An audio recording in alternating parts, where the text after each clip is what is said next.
You are watching a Healing Element Podcast special. Show your support by subscribing to the Healing Element Podcast YouTube channel. Also, follow us on Instagram at the Healing Element Podcast.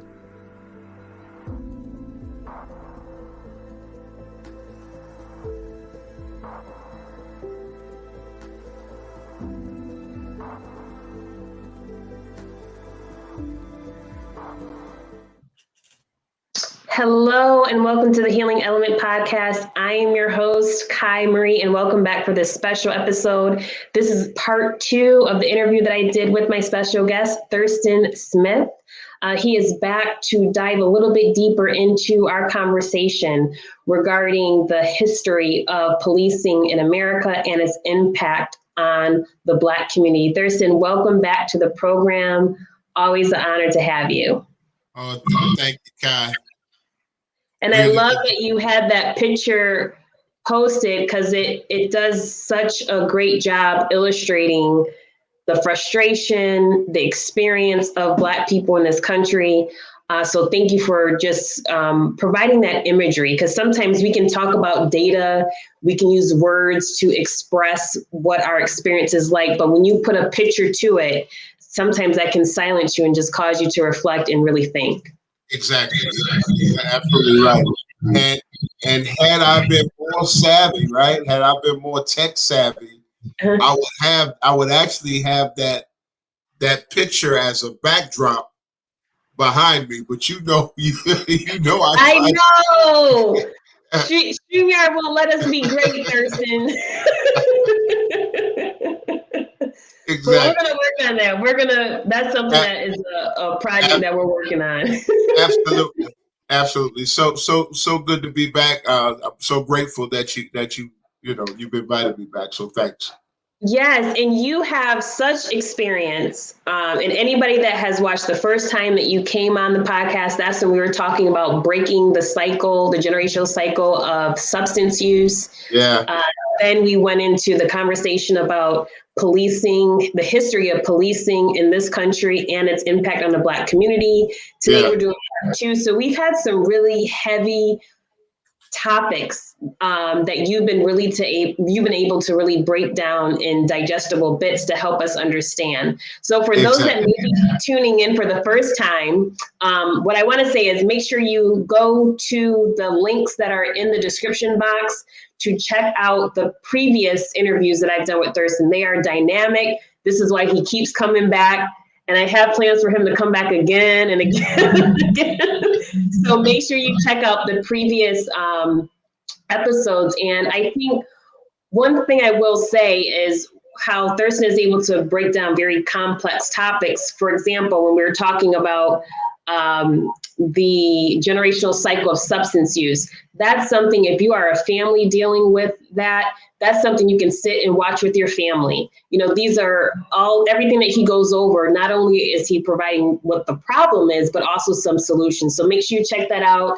As far as the one that we did with policing, make sure you also check that one out. Again, another great episode to watch with your family and even your children. Our young Black boys and girls, they need to know the history of policing, why we're seeing what we're seeing in this country.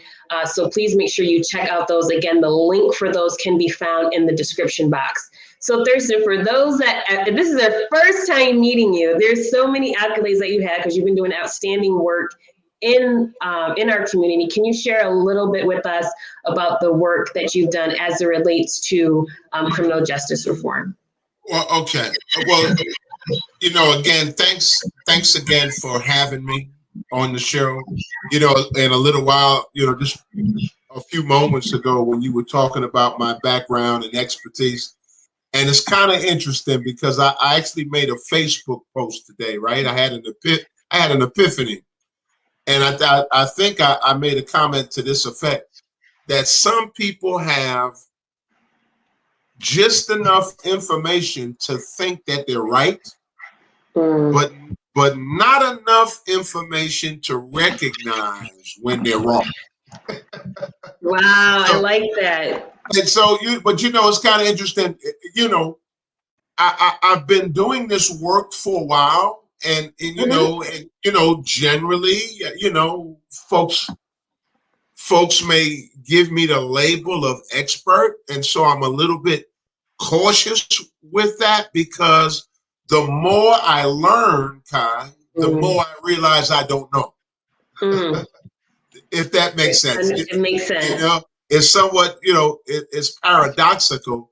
But having said that, I'm constantly studying. So to answer your question more directly, my involvement in criminal justice, my involvement in other areas of public policy and civic engagement and public health all began many years ago when I came into the counseling field.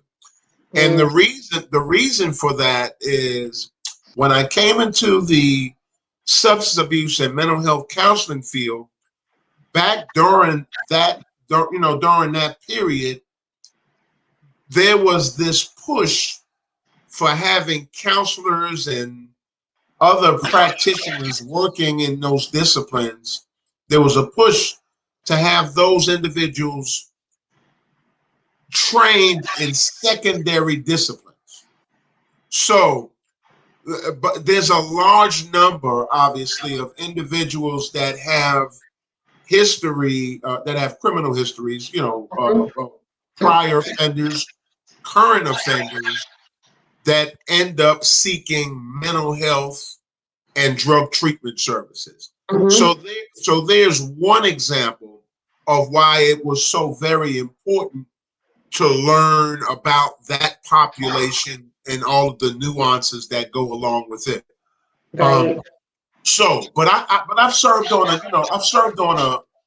a number of commissions. I've received a few gubernatorial appointments by 2 or 3 governors and a few mayors. I've served 3 terms, or almost completed 3 terms. Each term was 2 years, but I served 2.5 terms. I served exactly 5 years on the Shelby County Juvenile Justice Consortium, which is here in Memphis, Tennessee. And in fact, I was the first chairperson of that body. And if you don't mind me giving you a little bit of history, Please that do.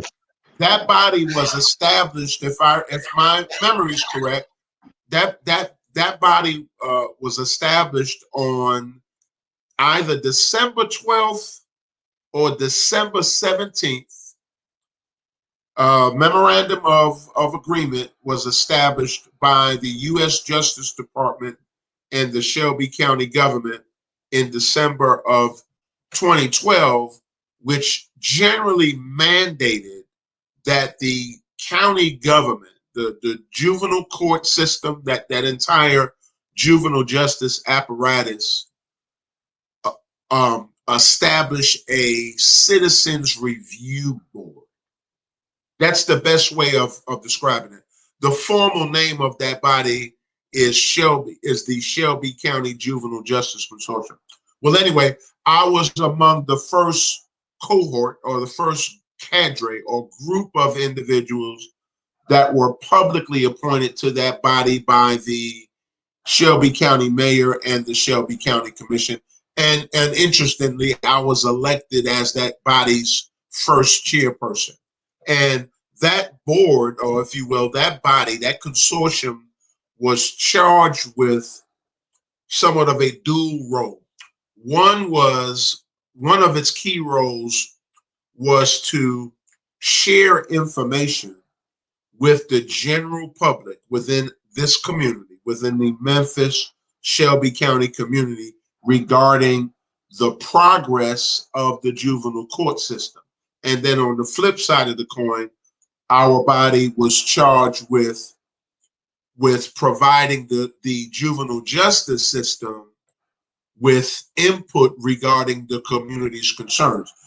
Many years ago, the U.S. Justice Department came to Shelby County and identified that there were several civil rights infractions that were occurring within the juvenile justice system here in Shelby County.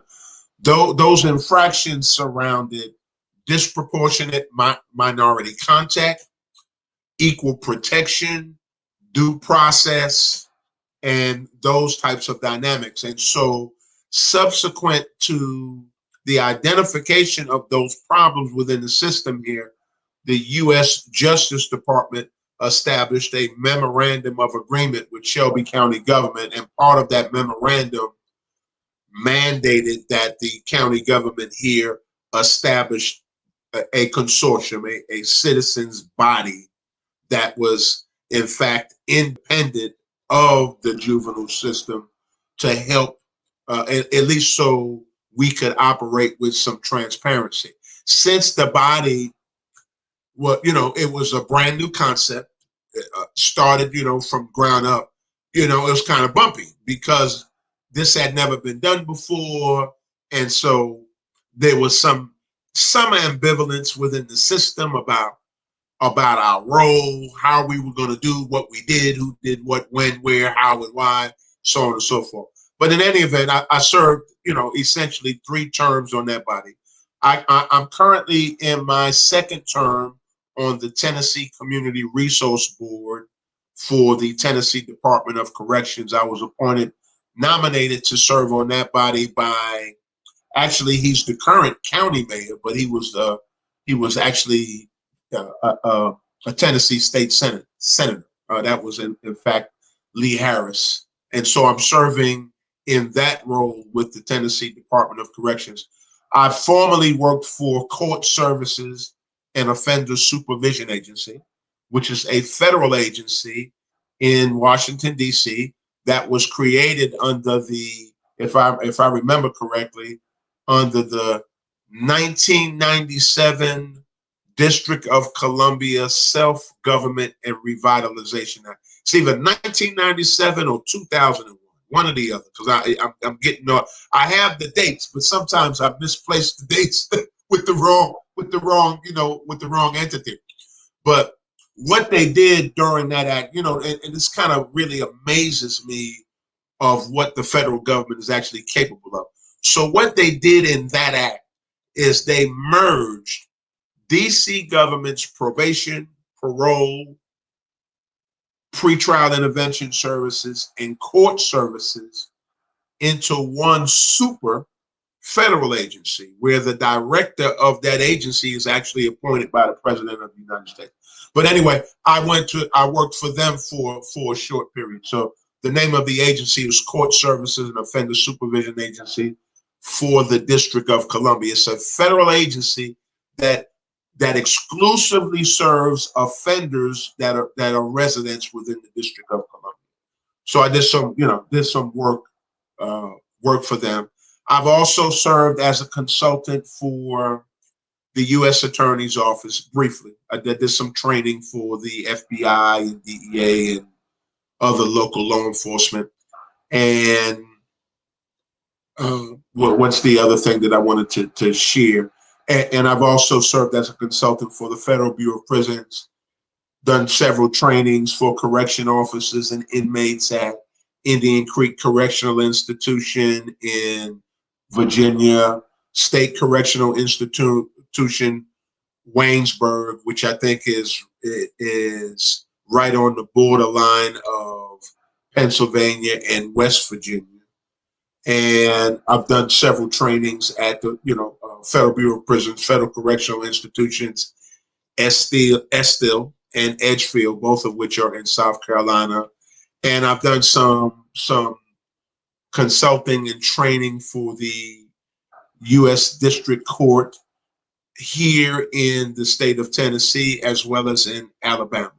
So a little bit, moderate amount of criminal justice experience. And then, yeah, moderate. well, no, I wasn't. I don't. There's plenty of individuals that have far more work and expertise in the area than I do. So, but I think it's probably be in my best interest to play that a little bit with a little sense of humility and be a little bit moderate about it. I've got a little bit of experience. Yes. Yeah, well, we definitely appreciate the experience that you do have because you can really speak to the inner workings of the justice system. And one thing that we did not have the opportunity to do in our last interview for part one, we didn't really talk too much about the juvenile system, that's something that we're going to really dive into a little bit more today. So I'm looking forward to that conversation as well. So if you are listening right now, please make sure you hit the like button. Engagement always helps. So if you have any questions for Thurston, if you have any comments, please just drop it in the comment box so that way I can present it to him and we can answer any questions that you may have. And please also share this video. So starting off now, we wanted to talk, I know the history of policing is deep, it goes deep. So Thurston did talk a little bit, I wouldn't say a little, you kind of went in depth during part one, but I think there were some particulars that you wanted to focus on as policing as it relates to what was taking place during Jim Crow. So with that being said, I'll turn it over to you. Again, if you guys have any questions at any point, just drop it in the comment section and I will bring it to Thurston. Okay. Kai, you and I had an opportunity after the first podcast, after part one.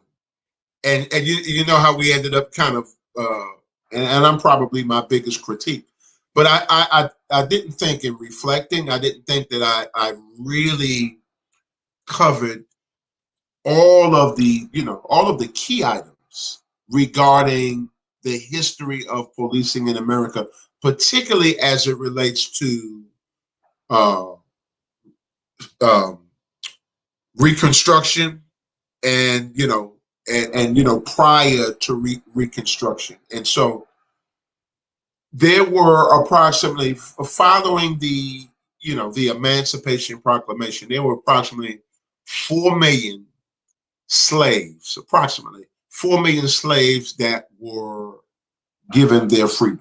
And so, and if you can kind of think of that like in the massive number that it is, it's like, where were these 4 million freed slaves supposed to go? I mean, so it wasn't even any concept, right? Or any legitimacy if you just want to have a general discussion about it regarding 40 acres and a mule. So we're not there. So you have to understand, and this is researchable information, is that cotton was king, right? Cotton was responsible for largely approximately 60 to 70% of the U.S. economy during that time. It was the gross domestic product, if you will, at least in the South of that day and age. So freeing slaves was a threat to the economic system, not largely within the South, but it also impacted the entire country. So the question that was being presented to white Americans during that time is, how were they going to survive? Just looking at that from an economic perspective, A. B, you would have to also look at that freeing slaves was merely a cultural shock within the South during that time. And so, speeding this discussion up, what they established during that era, and we talked a little bit about this during the first podcast on this, on part one, but what they established during that time, Kai, were what was referred to as black codes. There were 2 states that implemented black codes. Black codes were laws of those states. And the 2 states that implemented the first black codes were Mississippi and South Carolina. So let me give you one of the black codes that was established in Mississippi.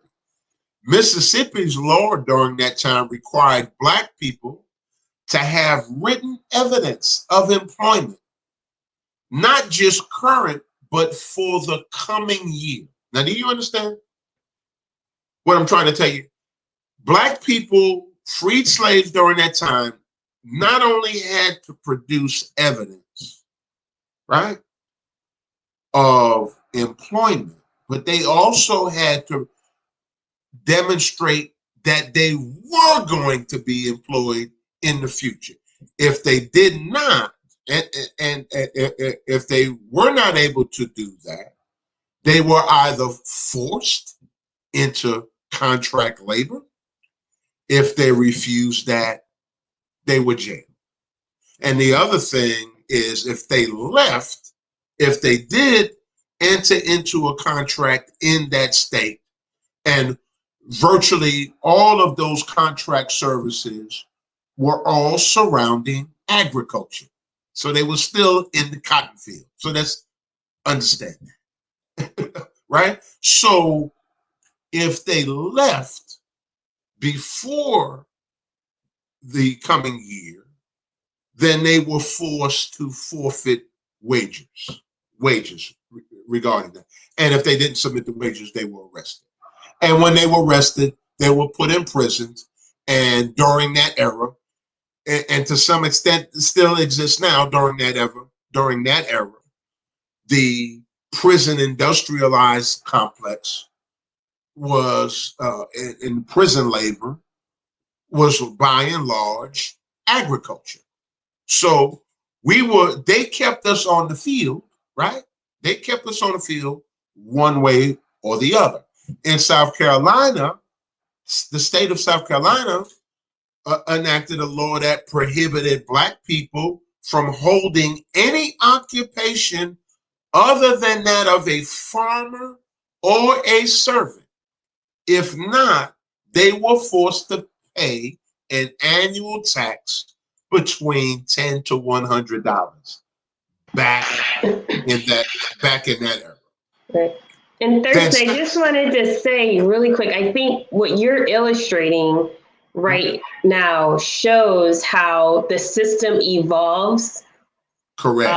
To make sure that it still controls the certain group of people, right? That's so it's correct. Like, oh no, you're no longer a slave, but here are all these other stipulations to make sure that these group of people stay in this certain caste system in this society. Exactly. As the system continues to, so that's something to think about as Thurston lays this out when we begin to approach present day. How is the system continuing to evolve to produce the same type of outcomes? Absolutely. Similar Black codes, Kai, were vagrancy laws. So, I mean, you couldn't even be moving, from one place to the other. The stop and frisk practices of today, and you have to understand, Kai, there was the establishment of militia groups in America, by and large, began in the South. And they began as patrols to harass, detain Black people. That whole concept of, when we look at the stop and frisk policies of today, even Tim Wise, the social activist, author, university lecturer, talks about this in many of his lectures. And if I can quote Tim Wise says, this is precisely why African Americans of today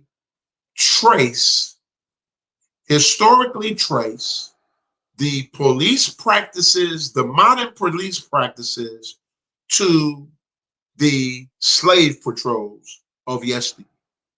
So there were vagrancy laws. So even back then, we couldn't walk, we couldn't run, we couldn't sit. Do you understand where I'm going with this? Right? The 13th Amendment was ratified, Kai, on December 6, 1965. The first section of the 13th Amendment declares that neither slavery nor involuntary servitude, comma, except as a punishment for crime whereof the party shall have been duly convicted. And so there's a clause within the Constitution that still gives them permission to enslave us if we are in the criminal justice system. You get the picture? So there's been a long commitment, not just a long commitment, but obviously a long commitment that's tied to a long history of undermining the survival, the humanity of Black people. And it is absolutely profound. It is undeniable, the data that's there. The practices that we see today, just about every single one of them can be linked and tied to the historical practices of post-Reconstruction. So true, Thurston. Yeah. It's so true. And those groups, right, are still making money off of the labor and keeping them, whether it be in print when they were during when there were Black codes, or even what's going on right now. There's still this whole machine that's making money off of that. So society just had to adjust for whatever time it was in to still make money off of us. Why do we, well, exactly, which is why I'm so glad that among his first executive action since entering the Oval Office, President Biden put an end to federal contracts with private prisons. I mean, look at that concept. Every private business that we know, from Walgreens to Walmart to Nike to Kentucky Fried Chicken to McDonald's to Kohl's to Best Buy, every private business, including your own, Kai, and you're an entrepreneur, every private business has a marketing strategy. And that marketing strategy generally surrounds two things, right? And I'm not a business expert, but I think I know this much. Generally surrounds two things. How do they get their product out to as many individuals, groups, and communities as possible? A. And B, how do they make as much money as possible? All private businesses have a marketing strategy. So if your private business is a private correctional or penal institution, then what is your marketing strategy?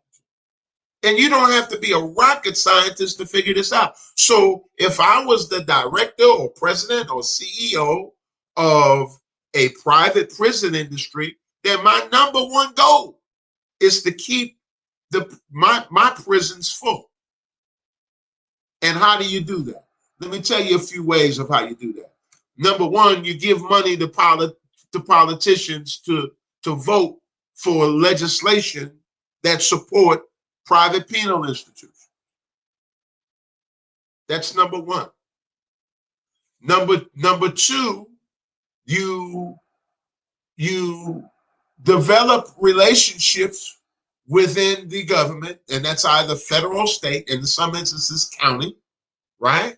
So you smooth those dynamics that will allow that will provide for access and negotiations. And then number three, you support an already existing racist system that does not care for Black people and other people of color. And you toe the line to maintain the status quo.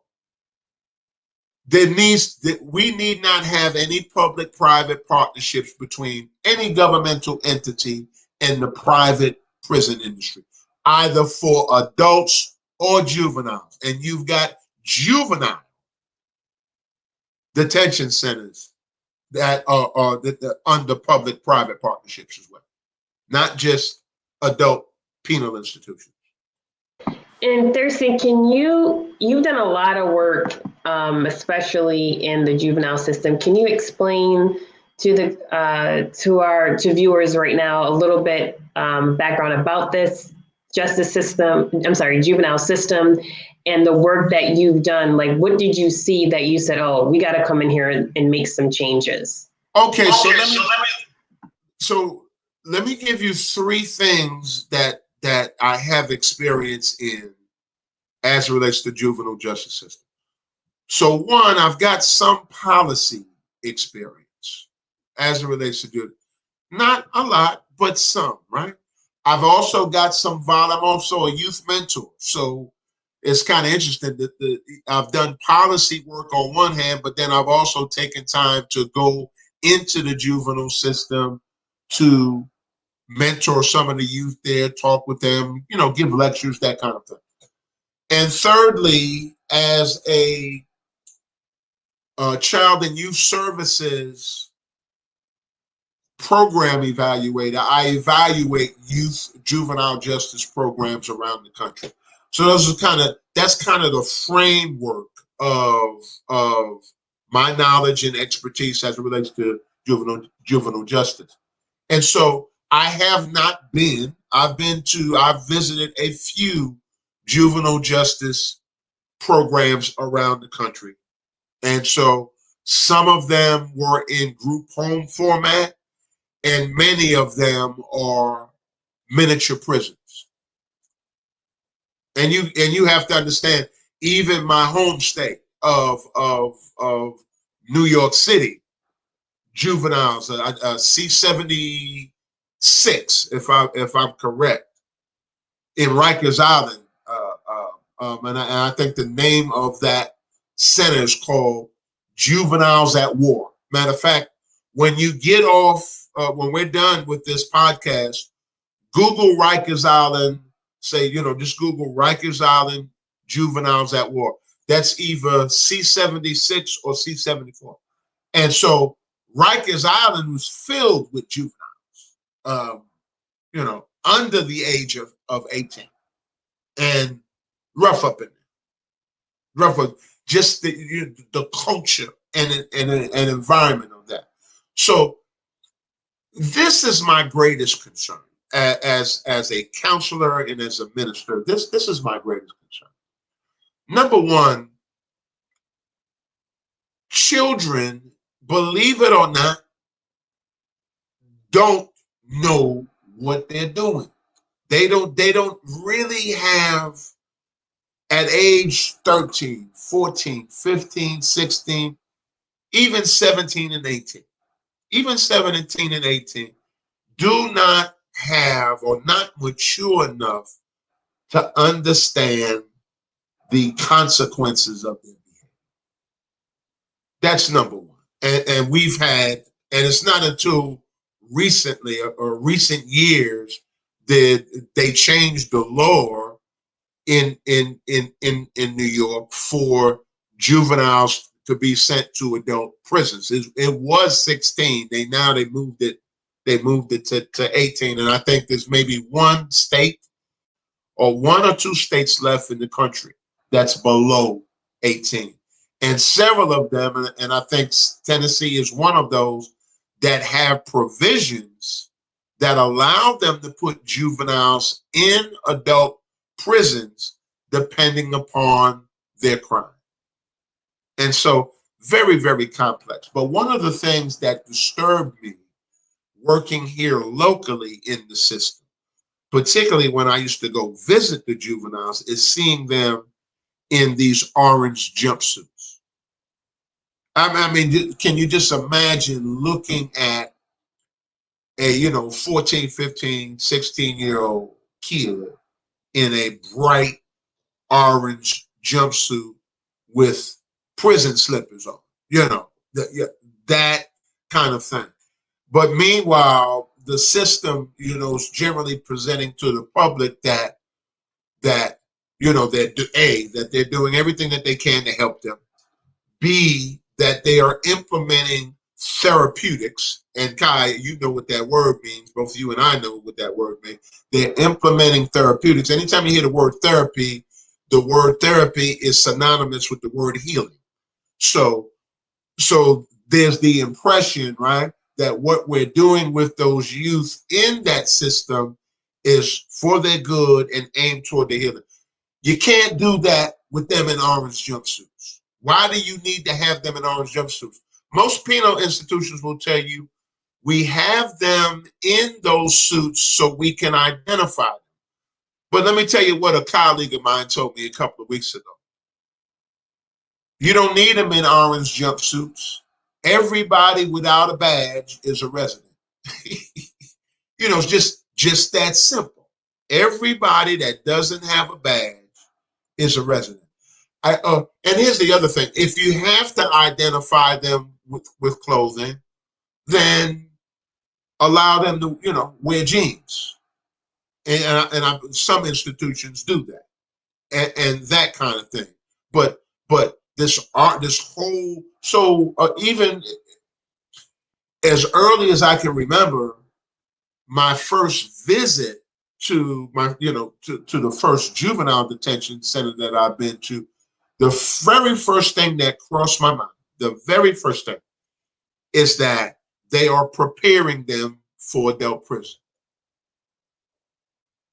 And there are other indicators that give you that, not just the clothing, but the framework of the system, the paint on the wall, the arrangement of furniture. You would have to go to understand exactly what I'm talking about. So many juvenile centers look, matter of fact, they look identical to adult prisons in many shape, form, and fashion. Iron doors, big key, one big key, those kinds of things, rather than standard doors that you can lock and bolt. And obviously you have some youth in there. And here's the thing. This is the correlation between mental health and criminal justice. The overwhelming majority, a recent case that I helped out with over the past couple of months, with a young man suffering from attention deficit hyperactivity disorder. This is not a cop-out. And I encourage your listeners to just Google attention deficit hyperactivity disorder and look at the symptoms. You're talking about a medical condition. One of the core symptoms of attention deficit hyperactivity disorder is ability to concentrate. Number two, the ability to focus on one thing for a given period of time. All of those kinds of things. Number three, hyper. One of the other core symptoms, core criteria of attention deficit hyperactivity disorder is hyper-impulsivity. I had a cousin. I have a cousin. I didn't have a cousin.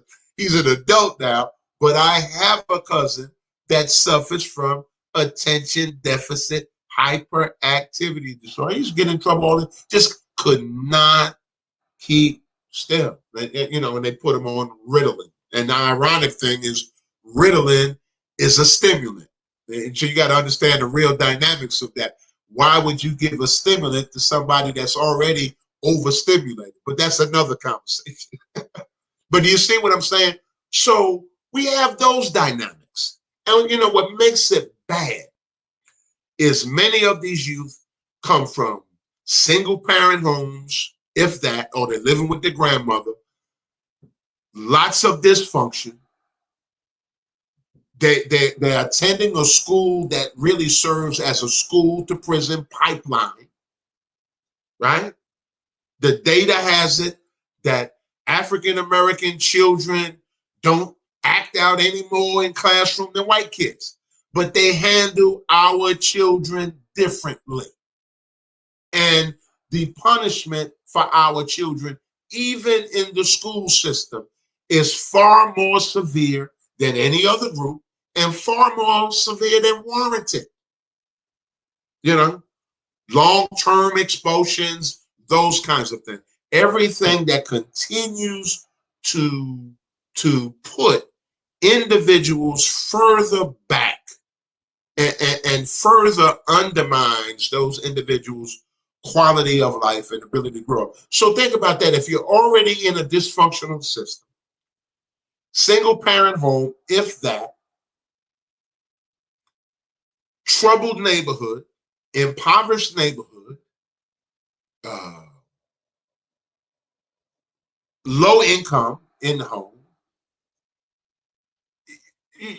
I guess what I'm trying to describe to you is all of these things that Black youth, and these are not excuses because I was one of those, but it just so happened that I had I came from a two-parent home until my father died. But when I was growing up in Brooklyn, I mean, it was dangerous going, just going to school. Yeah, and that was during that time. The era that we're in now is far, far, far more dangerous than when it was when I was growing up. But when when we look at all of these, and I guess what I'm trying to describe to you, Kai, are all of these different dynamics that are working against us as a people. And by and large, and I know folks will say, here he goes with these, they are not excuses. They are not excuses. But by and large, these conditions, that the current conditions that we are in now, are either influenced directly or indirectly by our government's public policy. For example, and I talked about this during the first episode, let's just look at President Franklin Delano Roosevelt's New Deal, 1934, established the the uh, the housing system that we know today. As part of his economic plan, and it was a stimulus then, to stimulate the economy during the Great Depression, his plan encouraged banks to lend money. And they said very specifically, this was written public policy. Blacks are risky, just like that. Now, what does that mean? If you disseminate a public policy, an executive order from the highest office in the land to SunTrust, uh, name some banks for me. BB&T. BB&T.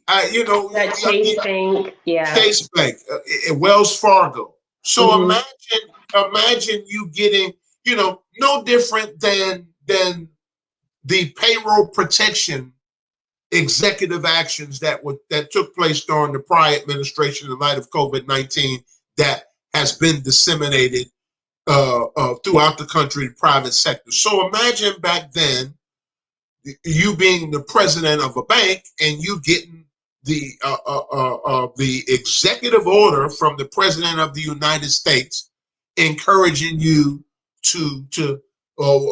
giving you guidance on what you can do to stimulate the economy. And it says very explicitly, blacks are risky. It said that.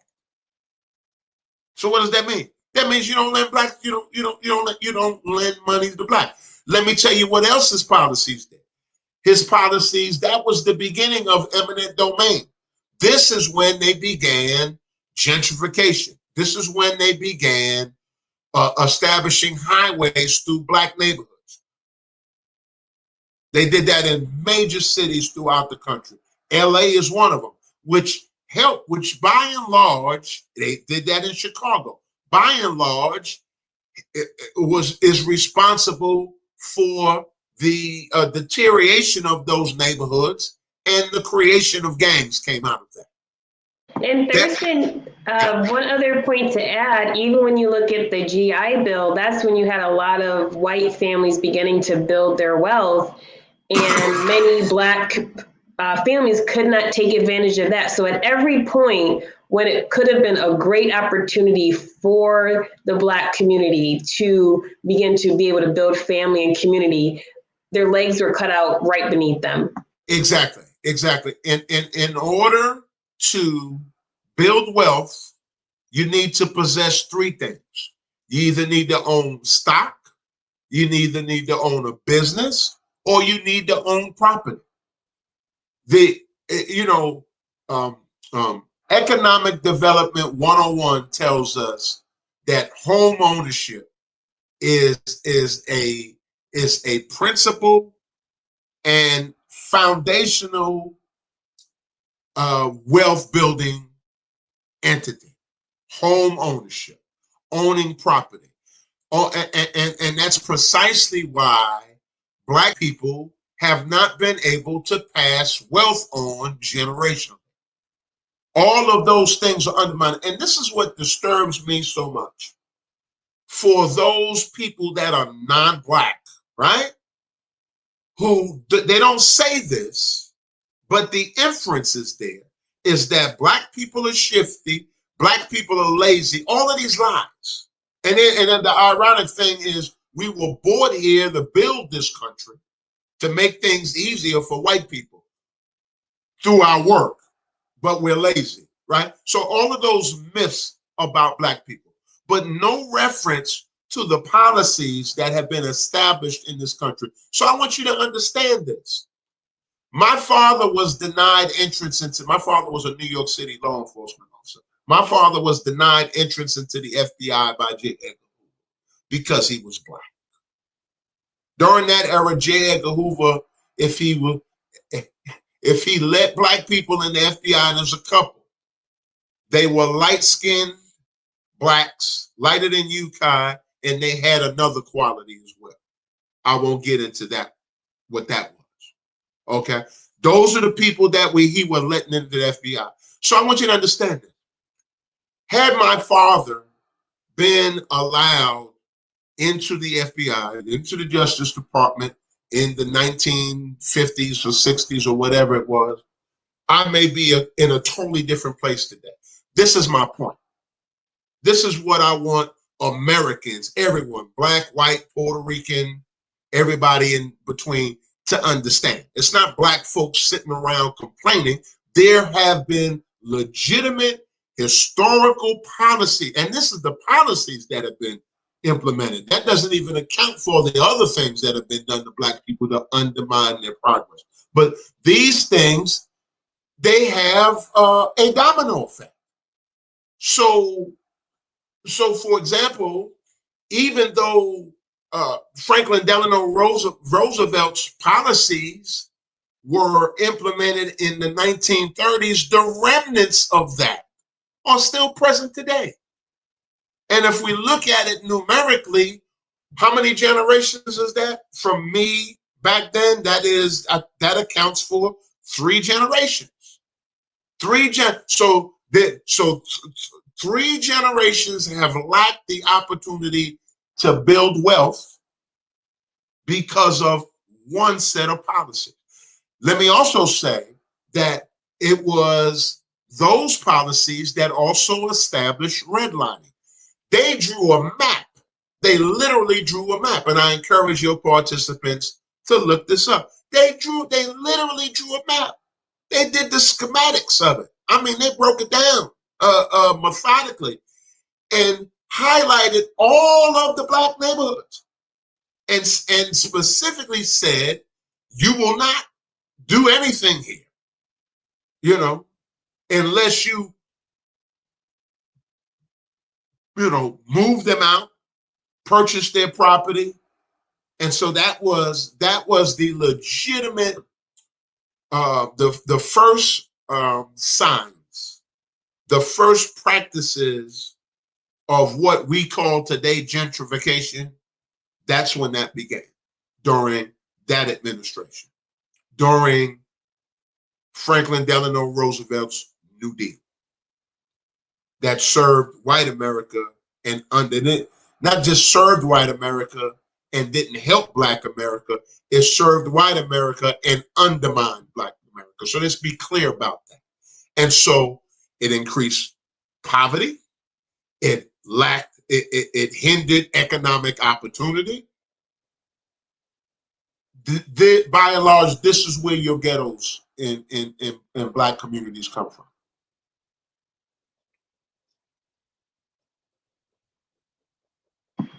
No, so true. And for those that are listening, please make sure you give this video a thumbs up, like, and share.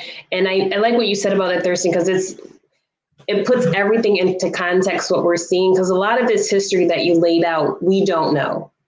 And a lot of times we begin to internalize and believe, oh, right, something is wrong with us. Maybe it is true what we're being told, that we're not, we don't work as hard, or things along those lines. But what you've laid out is no, that there is a system that's put in place to create these type of outcomes. And like we had talked about before, our dysfunction helps this country run. Oh, that's right. And by and large, Kai, I believe that there are groups of people that do not want to see us do it. We fix everything else. We've passed laws to give women right to vote. We made that work. We passed laws that have allowed women to enter into the workforce and colleges and excel. We've passed laws that have benefited the members of the LGBT community. And in fact, the LGBT community, many years ago, when they were doing their protesting and activism, tied their philosophy, or rather, let me rephrase that, linked on the coattail of the civil rights philosophy, or the philosophy rather of the civil rights movement, to argue their agenda. And they have made their advances. We are still arguing for equal justice under the law. We're still arguing for being treated as equals in a society. And that's the difference between equality and equity. Equality says all of the laws are for everybody. Yes, all of the laws, that's equality. All of the laws are for everybody. All of the laws apply to everybody. But equity speaks about fairness. And this is what we're lacking, because we have seen time and time again, particularly as it relates to encounters with law enforcement officers with America, we see very, very different outcomes when police interact with us. I've seen videos where white police officers were dealing with white men with knives, and the white police officers in some of those instances not only didn't draw their gun, they didn't even draw out their batons. I've seen one video where a white guy has a gun. They detained the guy without firing a shot. Then we've got all of these instances. Amir Rice. I mean, we can go on, and there's so many of them. Unwarranted murder of Black people with no weapon. We look at the Ahmaud Arbery case that occurred somewhere close to Statesboro, Georgia, with two guys, one former police officer and his son. They self-appointed militias. And we talked about this. slave patrol. They know the history. And so when we have this discussion, somehow everybody gets kind of like, everyone develop, when I say everyone, obviously I don't mean everyone, but folks develop amnesia. But they know the history. These practices or in other words, they communicate one thing to us, but they communicate something entirely different to each other about us. And then we need to be clear about that. It's no accident. You shoot a guy jogging. I have stopped by in every community that I've lived in my life.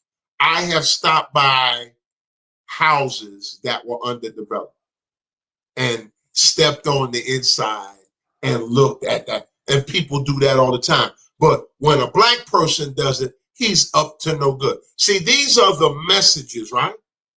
Right? That's communicated about black men. And they've been communicating those messages about us ever since Reconstruction. And it has continued. All of these lies and myths about black people being dangerous and all of these kind of things. Will the real threat to society please stand up? I don't think it's black people. I'm just speaking frankly. We don't have any history of sicking dogs on innocent women and children. We don't do that. We don't have any history of bombing and blowing up churches anywhere. We don't have a history of that. We don't have any history of just randomly going down the street and shooting white people under any circumstance. We got a history of killing each other, and I can talk to you where that comes from. I am under the research substantiates and validates that the majority of issues that ail African Americans, the most prominent problems that we have are either a direct or indirect remnant of slavery and the policies relating that America has established. Those are the source of our problems here. Right. We want to succeed. We want to do that. And I am also under the firm belief, and you are included in this, right? So here's a commendation from you. I am also under the belief, and I believe this, that every black person that you see in this country that is successful is a miracle. Because I'm here to tell you, I know I am, because I know what I've been through. So it's a myth to talk about, I can even remember when, Barack Obama was elected. Well, we got a black president. That's symbolism. And that's all that is. We've made progress. Well, yeah, there has been some progress. In order for him to have been elected president, that's indicative.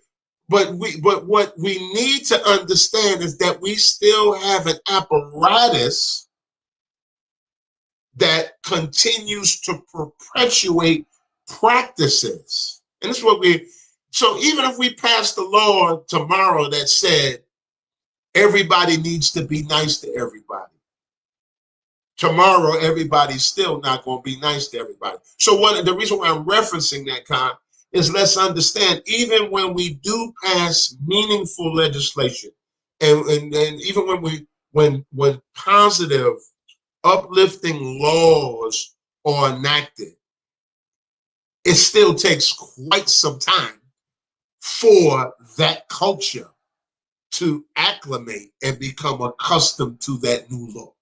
Everything relating to that law does not change overnight. And we need to understand that. This is precisely why we have a system that is in place. And let me tell you something. Paul Manafort, who was sentenced a couple of years ago, and he was one of Trump's aides. Paul Manafort was supposed to go to Rikers Island, either on his way there or after he got there. They swooped him up out of there. And let me tell you what they said. They said he had health conditions. Well, there's an infirmary on Rikers Island. And there's several inmates on Rikers Island in New York City that have health conditions. This is why I tell you the criminal justice system is a political system, and we need to understand that. And there's three things that make it a political system. Number one, the head of the criminal justice system in America, and that includes on the state level. Whether you look on the state level or on the federal level, the head of the criminal justice system is a political appointee. That makes it political. Number two, all of the ties of that penal institution or that criminal justice system is connected to other branches of the political system, i.e. the court system, the law enforcement system. These are all political systems. Thirdly, people in that system has an entire culture. Anybody that enters into the criminal justice system, whether or not you're guilty or not, you are vulnerable once you are in that system, and they can do just about anything they want to you while you're in that system. Individuals are very vulnerable once they enter into that criminal justice system. Anything above that are misdemeanor, and in some instances, even a misdemeanor. This is precisely why we need to get rid of the cash bail system, which goes totally contrary to, and I don't even remember the amendment, but it's totally contrary to the U.S. Constitution. I think it's contrary to the 14th Amendment as relates to equal protection under the law, those provisions, that kind of thing. Because the cash bail system is contrary to that. Because the law says that you are innocent until proven guilty. Rikers Island, and I don't know why I keep mentioning this, Rikers Island is America's, last time I looked at it, looked at the data, that is America's largest detention center, right? So approximately 70% of everybody that's on Rikers Island is on Rikers Island because they don't have money to pay bail. Some of them for minor drug offenses on Rikers Island. Same thing here, locally, 201 Poplar. Many people still locked up in it simply because they don't have the money. So here's the thing, you're innocent till proven guilty. So I want you to kind of massage that over and over and over. You're innocent until proven guilty. No, you're guilty until proven innocent. That's the reality. So we've got an erroneous message there that everybody's aware of, even those that work within the court system, from the DA, those that work within the criminal justice system. We got some laws, so ambiguous. The reality of it is you can indict a ham sandwich. And you have multiple judges in the criminal justice system, not just the one that sits in the court. Let me tell you the judges. Here's judge number one, the one that files a complaint on you. Anybody can say anything. Let's go to the Amy Cooper thing with the bird watcher in Harlem, in Central Park last year. He's bird watching, told her, I think he told her to watch a dog or something like that. And nice guy, because he was interviewed earlier. After the incident. She gets on the phone and calls the NYPD. Oh, it's a black man, all of that stuff. Right? She knew what to do. She knew exactly what buttons to push in order to utilize the system to harm somebody. And she's not the only one. I've been subjected to that. This is what black people go through day in and day out all over. In fact, many of us go through it so much, we've just learned ways of navigating around it. But that's how they use the criminal justice system. So that's judge number one. Judge number one is the person that files the complaint. Let me introduce you to judge number 2 in the criminal judge. Judge number 2 is the police officer. Police officers got a lot of discretion of who they're going to arrest, who they're going to write a ticket for, who they're going to detain. Then you go into the system, then you go before the other judge, and there's a 4th judge. Depending upon the crime, the 4th judge is the district attorney, who's a politician. So you've got some people who are serving time within the system because the DA was running for re-election, or do you understand what I'm saying? So individuals that enter into the criminal justice system are vulnerable once you're in there, unless you have money. And then even to some extent, even with money, there's still a level of vulnerability. So this is precisely why the criminal justice system, 33% of all of your drug-related convictions within America's criminal justice system are Black folks. 3 types of drug offenses, right? 3 types. Possession,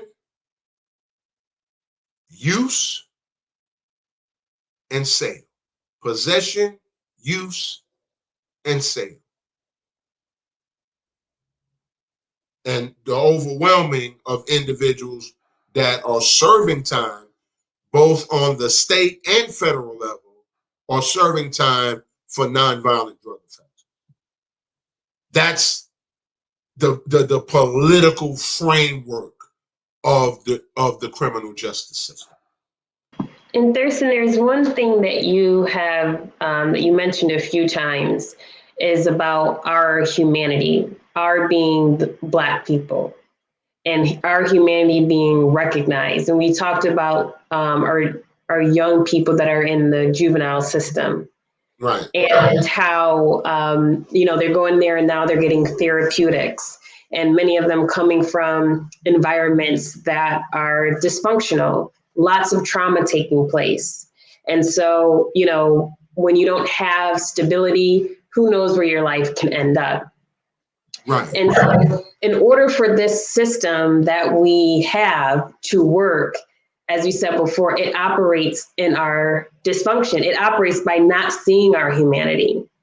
So I think one thing for those that are listening, it's so important to understand how the system works, and understand that the outcomes that we see are planned. And this is not about white people liking us, wanting to be friends with us.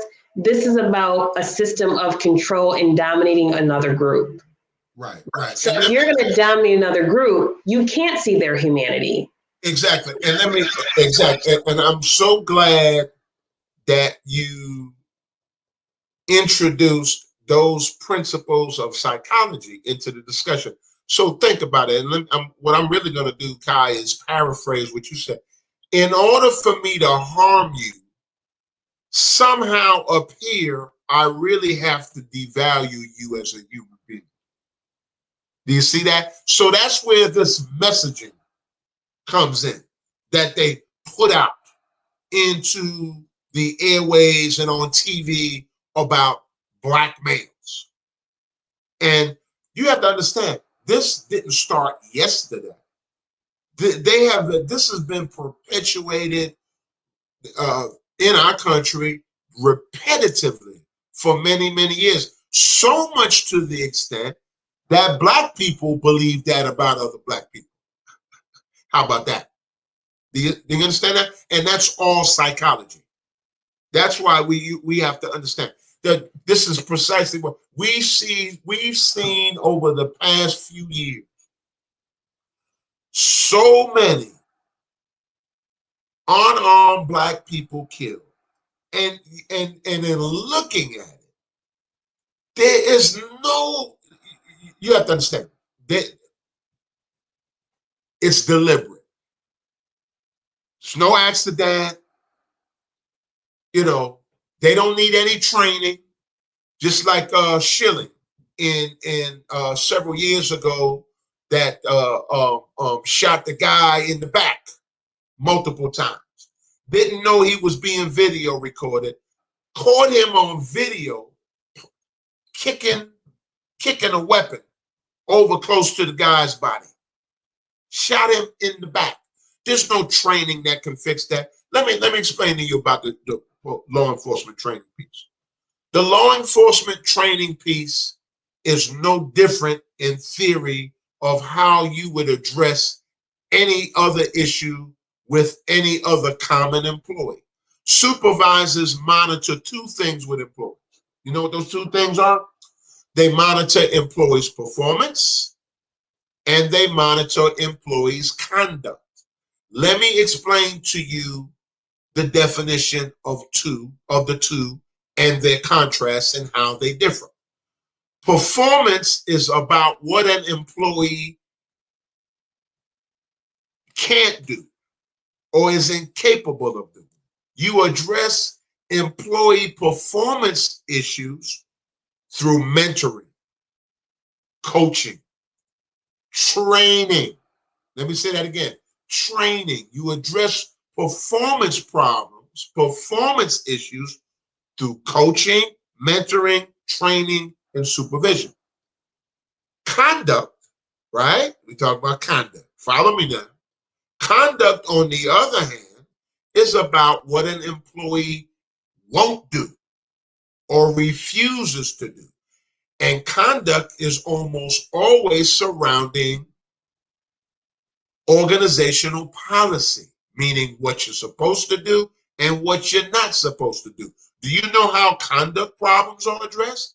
Conduct problems are addressed through disciplinary actions and supervision methods. The only thing that links performance and conduct as relates to employees is supervision. That's the only link between those two. You address performance issues through training. You address conduct matters through disciplinary measures, actions. Those conduct. So that is another misnomer. And I want to say that again. That is another misnomer that we continue to funnel through the airways, through the media, through the newspaper about all of these police officers need money. Those police officers are well trained. You can't train somebody to be nice. You can't train somebody to have integrity. You can't train someone to have character. You can't train that. How you gonna train them after he shot this guy in the back? You think he didn't know what he was doing? The fact of the matter is, these police officers are criminals. They're criminals. They're gangsters with badges. And this from somebody whose father was a law enforcement officer and whose son is a law enforcement. That's what we're dealing with.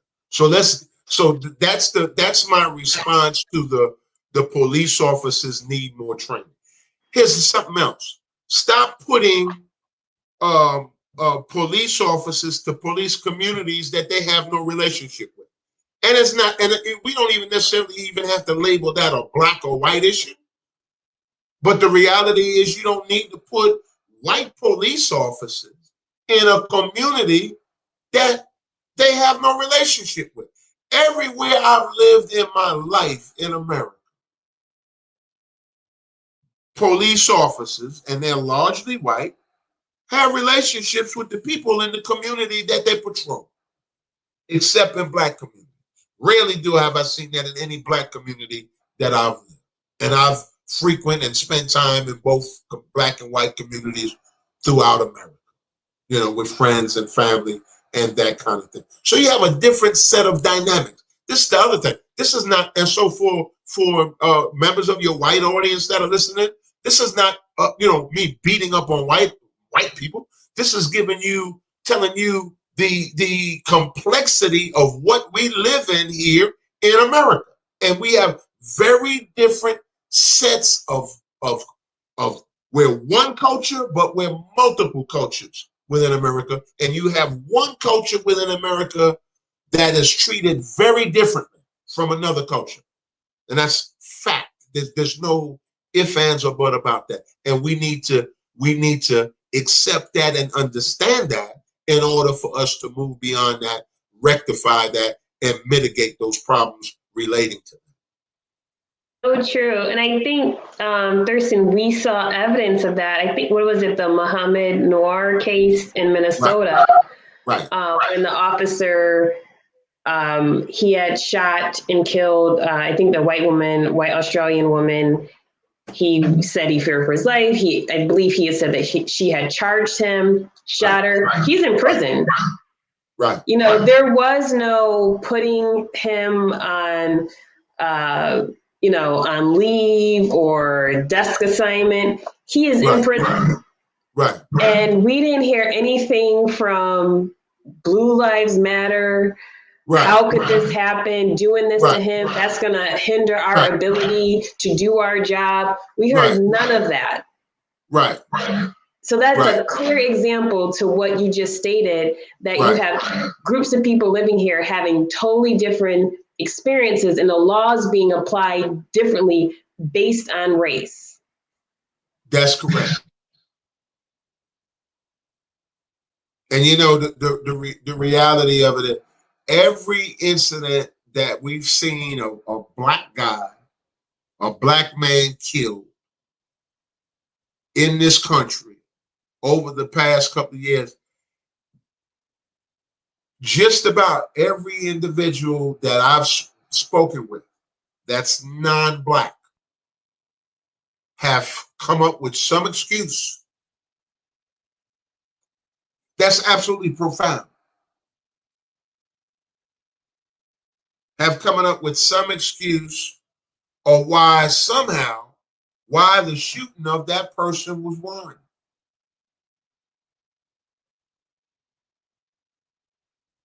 And see, that's, you have to understand, that should scare us.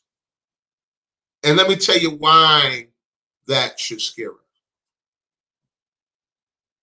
Because when you see the definition of truth is the absolute standard by which reality is measured. That's why if I tell you it's raining, right, you can look through that window and verify. Ronald Reagan said, trust but verify, right? You can look through that window and you'll know whether or not I'm telling you the truth, because you know what rain is. But here we've got black folks shot and killed all over the place, all kind of bizarre circumstances. Walking, jogging, sitting, selling cigars, running. Every possible setting you can think of, we don't have the permission to exist. Kill an 11-year-old boy, a 12-year-old boy with a cap gun in a state that allows concealed carry, if I remember that correctly. They shot and killed him. And it's always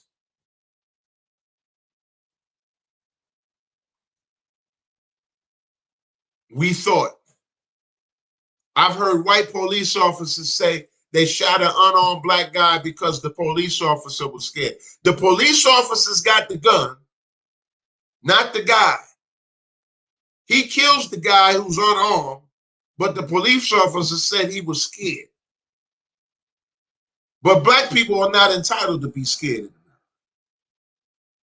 But then I still have people tell me, come up with some way, some form of rationale that justifies those officers killing those people time and time again. And that's real scary, because anytime you're looking somebody in the eye, you know what reality is. I've just given you the definition of truth, right? You know what reality is. You know that wall is blue. You know that wall is blue. You know it's blue.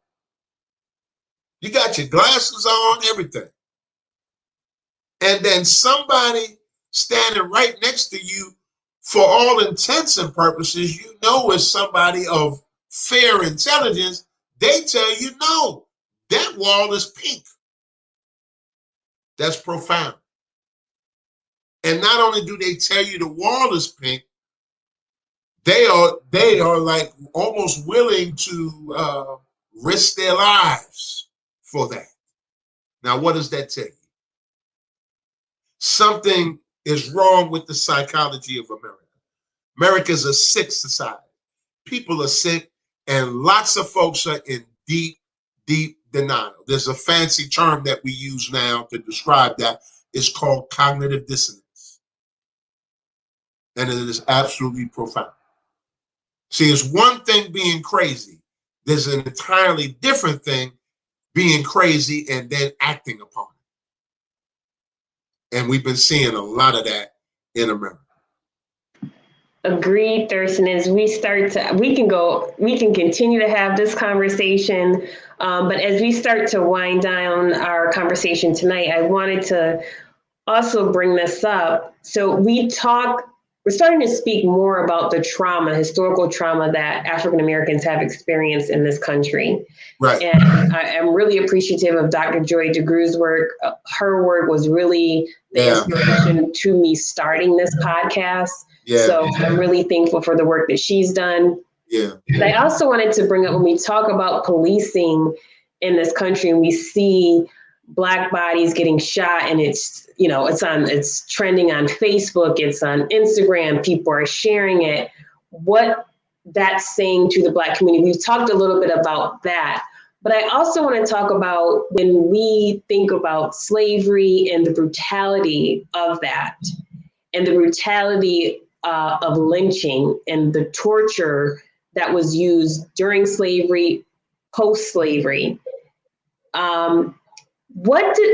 I guess I'm not necessarily a question for you to ask, but for the listeners and viewers to think about, what does that do to a group of people? And again, I'm generally speaking, putting everybody in a group whose families, whose lineage participated in this brutality of enslaving someone, rape, different types of torture, and then lynching, in which I was preparing for this workshop. And for the workshop, I was presenting on historical trauma and how it played out, and how that is also much well and alive in our in the medical field, of how doctors and such view Black patients when they say they're in pain. Right. Anyway, so going back to my point, so there were these newspaper articles that were written and said, oh, come down to the center of town, it's going to be the lynching of such and such. Come on down. So people are coming down, bringing their children to watch this. Members of the white community are bring their children down to watch this, to watch a person get lynched, have a picnic, sending out postcards. So if this is something that, when we look at epigenetics and what's being passed down from one generation to the next, I definitely, I think the white community has to look at that. What does that do to your psyche of now trying to say, I understand racism, right? I want to extend the olive branch to the Black community, but we have to deal with all of what was done, of you seeing us as less than. Right. You know what makes racism in America so insidious? Kind of imagine being raped by someone. And I know that's probably hard, and maybe that's not the best analogy, right? But since I opened up Pandora's box, I better go through it and close it. But I'm gonna close it properly. No, I know where you're going with. This is good. This is good. And as we say in the treatment field, if you're gonna open up Humpty Dumpty, you better know how to put them back together properly, right? So, but imagine a woman being raped, brutally raped. Well, any rape. You know, you don't talk about the rape is rape, right? Which is a crime of power. I want to make that really clear, right? It's not about sex. Sex is the symptom. Rape is a crime of power. But imagine being raped by someone and then thereafter being forced to interact with the rapist who tells you that he didn't rape you. But then every now and then he drops these microaggressions that are directly related to the act of rape. That's what it's like magnified multiple times of dealing with racism in America. I got an email from a colleague of mine today regarding this white lady having a discussion with me. And she said to me, what do blacks want? And it's kind of interesting. It sounded like she was kind of angry in her email. And I tried to explain to her, well, number one, you made my point based upon several things that you said. You don't have to deal with this. That's what privilege is. You don't have, you have to understand, we were brought here to make your lives comfortable.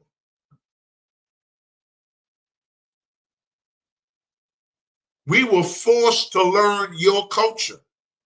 In fact, I would argue that we know them as good as they know themselves, if not better. We were forced. We were forced when we were born here to abandon everything African, except our skills in agriculture, which is why they bought us here. We bought okra here, just to let you know that, right? So imagine being forced to adopt all of these practices. Meanwhile, you're abusing the individual in the process. So the psychology and the trauma of that is overwhelming. And what makes it bad, what makes it so bad is that even when you're trying to have conversations about it and meaningful conversations and fruitful discussions, you're met with the denial and resistance. And you have to understand something about that. And so some of that, I would argue, is denial. Some of that is just outright fear. Whenever you have to understand, there are two emotions. There are two core emotions. Love, everything positive comes from that one emotion. And fear, everything negative comes from that. Anger is a byproduct of fear. Fear is the core emotion, not anger. Anger is the emotion that's displayed when the individual doesn't want to effectively deal with their fear. And fear is about one or two things. Now we're going to get to the core of the discussion. Fear is about one or two things, Kyle. Fear is either I'm not going to get what I want, or you're going to take away what I have. Now, if they're getting angry and they're fearful when you bring up black issues, what are they afraid of? They're afraid of losing something or not getting something. So let's focus on the loser. What do they lose? Well, somehow they believe, right, whoever they are, but they believe that if black people do well, they're going to do poorly. Now, why think like that, I don't understand. But only thing, you're only left, and you know this as a healthcare practitioner, you're only left with theories after analyzing all of the various behaviors. And after analyzing all of the various behaviors, which are consistent with a particular group over a particular time, and the behaviors are congruent, meaning that they're not abnormal for what we have been witnessing, then you're only left with coming up with one or two logical conclusions. And that is that America does not want to see, and I say America, I mean by and large, that does not want to see Black people succeed. This is my belief, because we have evidence of when America wants to accomplish something for another group, it makes it happen. No questions asked, it gets done. But there's always some issue. Just like I was listening to conservative radio the other day, they're talking about, or, socialism. Anytime, yeah, you're arguing for civil rights, you must be aligned with socialism somehow. Not that you're deserving of being treated as a decent human being, but let me devalue you by calling you a name. And they did that when King was here. They called him a socialist and a communist. Anytime Black folks fight for equality or fight for equity, you're going to get called the name. See, that's how you do. You vilify the person. You make them into an animal. You devalue them as a human being. That way, you don't have to honor their requests. That's the psychology. There's lots of psychology involved in this. Even with the concept of defund the police, which was a bad concept, although I understand where it came from. And the reason why I threw that in there is because I know that we were supposed to talk about that. Yeah, I know. Can you speak to that, Thurston, before we wrap up? Well, so let me tell you where that came from. That also came from growing frustration with many in America of how the criminal justice system has historically and continues to treat Blacks. And so, and by and large, the term defund the police came out of the progressive movement. There's another title, and other folks probably call them liberals. I understand intuitively where they were coming from. When they said defund the police, they didn't mean shut police departments down. They meant stop giving police all of these additional monies and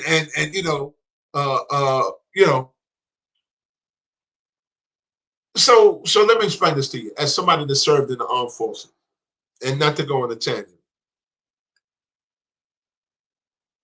You hear different politicians talk about, well, they cut funding to the Department of Defense, and you think that when the public hears that, the public interprets that as they're not giving the members of the armed forces raises. They're not giving them proper uniforms.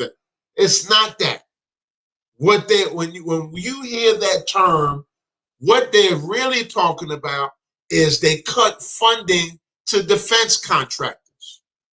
You got defense contractors that make the MREs that we eat in the military, which comes in a bag. You got M&Ms in there, stuff that soldiers and troops can eat in the field. Those are made by defense contractors. the net that goes on the helmet is made by a totally different defense contractor. It's all money. It's all money. So it's not the Obama and Clinton was gutting the military. America still has the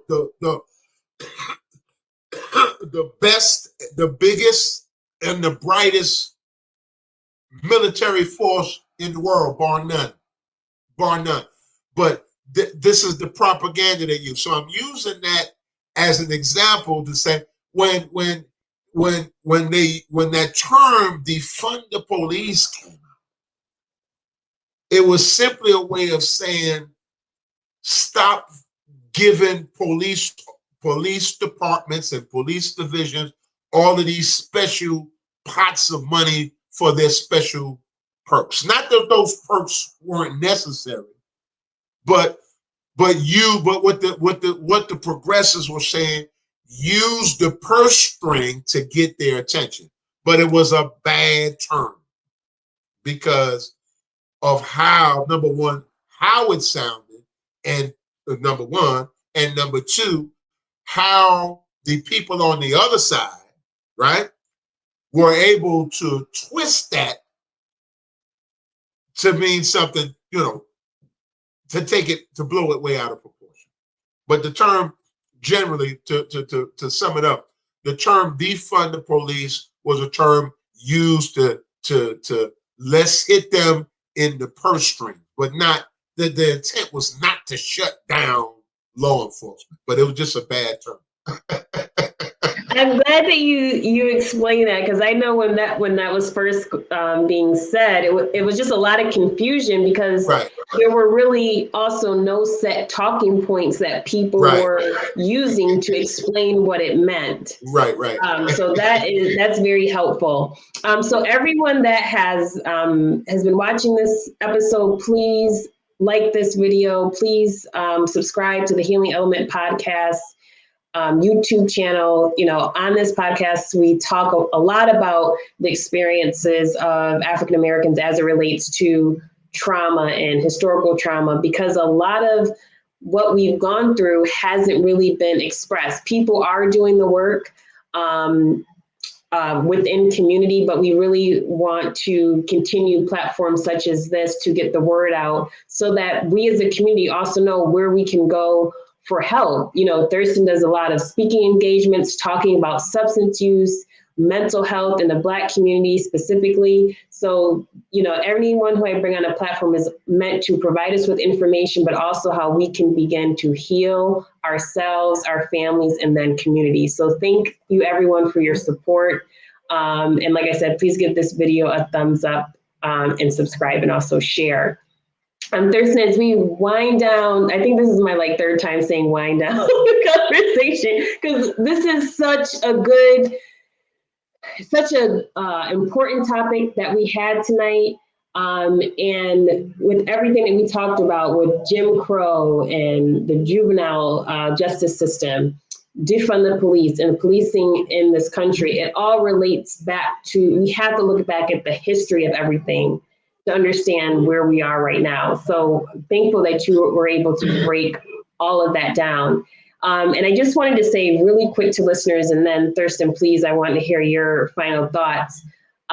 When we're talking about generational trauma and beginning, and us as a community internalizing what's being said about us, it's so important that we know our history and also begin to heal. So if you are watching right now, I think it would be great if you would go to season 1 of my podcast, and the first 6 episodes, I go into detail about Dr. Joyce DeGroo's work, post-traumatic slave syndrome. The first 6 episodes, it breaks down what that is, how it shows up in our lives, and that's a great starting point. And then you can go from there, get her book, and begin to learn more about this generational trauma and how living in such a system, when you begin to internalize that, it is not going to bode well for you or your family or your community. So if this generational trauma, inherited trauma is something new to you,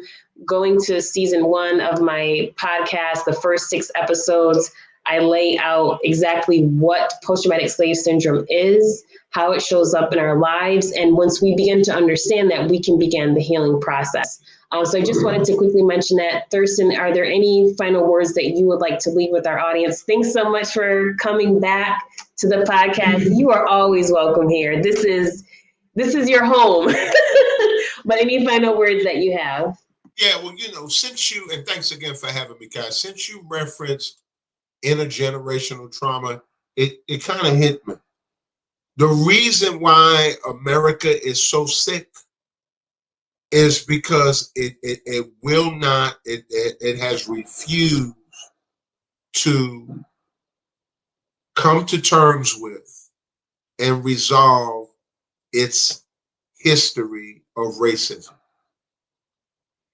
That's why, and you know as well as I do, even if you're dealing with denial is at the core of all mental illness. And when the more you deny the problem, the more prominent and profound it comes. It comes out in different ways. And this is why we continue to see the reaction that we see. Both the victim and the perpetrator need to heal, and they need to heal together. And the reality of it is we cannot heal but together, because we are together, yet we are so divided. It's been indeed a pleasure. Thank you so much. Thank you so much. Always a pleasure to have you on. We'll be back soon. But no, this was great. I hope that everybody found this information helpful. Please do share this with your friends and family. It's so important that we as a community begin to understand our value, our worth, and our contributions to this country, and really begin to build our esteem up, because our esteem has been severely damaged. We are a beautiful people. We are a wonderful people. And it's time that we start to acknowledge that and appreciate who and what we are. So thank you, everyone who has joined. The Healing Element Podcast season 3 is going to start in July of this year. But until then, excuse me, I'll be running several specials on the platform. So please make sure you stay tuned for that. Visit my website, KaiMarie.com, to learn more about the services that I offer. Also, check me out on Instagram, KaiMarie_LLC, and also at the Healing Element Podcast. Thank you all so much for joining. Thurston, thanks so much for coming back on the podcast. It's been a pleasure. Thank you. Thank you all. Have a great night. Good night. Bye-bye.